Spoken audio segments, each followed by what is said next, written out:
दोस्तों नमस्कार, कैसे हैं आप लोग। यार मैं सफ़र पे हूँ, इसीलिए मैं थोड़ा सा लेट से बना रहा हूँ। खेसारी जी का जो गाना है आज जो आया नया साल का गाना, वैक्सीन नया साल के तबाही मचा दिया है। और जब 6 घंटा हो रहा था इसका और छठा घंटा चल रहा था, 6,69,000 कुछ व्यू था उस समय। ये ट्रेंडिंग में भी आया था। 6,53,000 या कुछ व्यूज है, स्क्रीनशॉट पे आप देख लीजिएगा। अभी मैं बाहर हूँ एक्चुअली में, तो थोड़ा जल्दीबाजी में बना रहा हूँ। तो ट्रेंडिंग में आया था और ट्रेंडिंग को टच करके जा चुका है। इसका मतलब ये फिर ट्रेंडिंग में आ सकता है। ऐसे खेसारी जी के कई गाने के साथ पहले भी होता है, हुआ है। तो हमने देखा ट्रेंडिंग में आया, हमने बनाया, फिर वो चला गया ट्रेंडिंग से, फिर वो ट्रेंडिंग पे आया। तो ये वाला जो गाना है खेसारी म्यूजिक वर्ल्ड पर आज जो रिलीज हुआ है, आज ट्रेंडिंग पर आया और अभी गायब हो चुका है। अभी ट्रेंडिंग पे नहीं है, लेकिन उम्मीद है कि ये फिर ट्रेंडिंग पर आ जाएगा।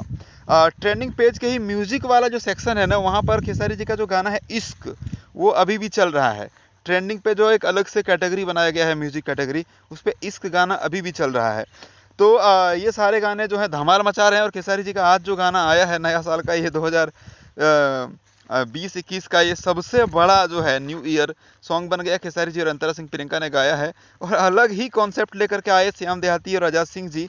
बहुत लाजवाब, सीताराम वाला, किसी ने सोचा भी नहीं होगा जी। और म्यूजिक साजन मिश्रा जी ने बनाया, बहुत अमेजिंग है। तो अभी और देखिए और तहलका मचाइए और उम्मीद करेंगे कि ये फिर से ट्रेंडिंग में आएगा जी। ये अपडेट था अभी। धन्यवाद।